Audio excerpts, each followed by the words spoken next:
ishte shumë e shpejtë dhe nuk ja priste mendja as njeriu, siç ishte në kohën e Covidit që kalonin shumë shpejt gjërat. Normal komunikonin me mesazhe, vetëm ditën e parë më morin telefon edhe asnjëherë s'ja kisha dëgjuar atë zë. Aq i lodhur dhe që më tha nuk jam fare mirë dhe më kanë shtruar në spital.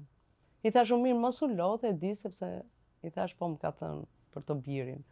Dhe pastaj disa mesazhe me zemra si je, të nesër mëngjes më shkroi jam më mirë. Mendova se do vdisja, po jam më mirë, më duket se shpëtova. Dhe pastaj thash pak fjalë në mesazhe, po më bëri përshtypje diçka se kur i shkruante gjërat, do me thënë nuk përtonte t'i vinte depresjet. Ishte një mesazh i çuditshëm që kishte depresje brenda. Kur i shoh, se s'kam dhe shumë zemër të fortë që t'i shikoj ato.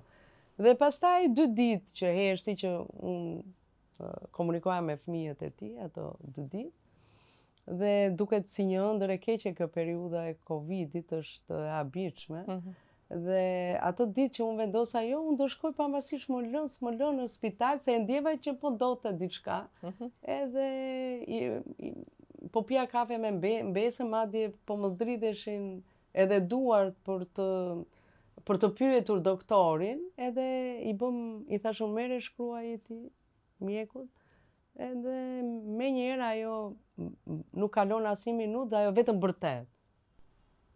Qa ka ndodhur, s'ka mundësi, qa ka ndodhur, edhe ishim te pjesa e zyrës time, e dëgjoj dhe zyra tjetër, ne kishim bërë listën sapo kishim bërë gati për panairin e librit, gjithçka, edhe i thash vajzave, kaq ishte, ka ndodhur kjo gjë, shkoni dhe ju qetësohuni, i thash.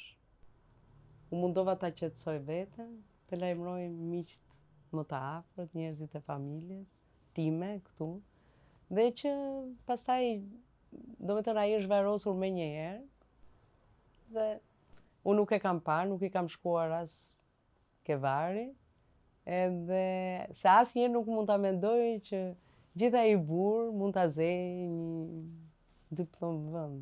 Për të ndjekur episodet e plota të intervistave, subscribe në kanalin Mirela Milori në YouTube.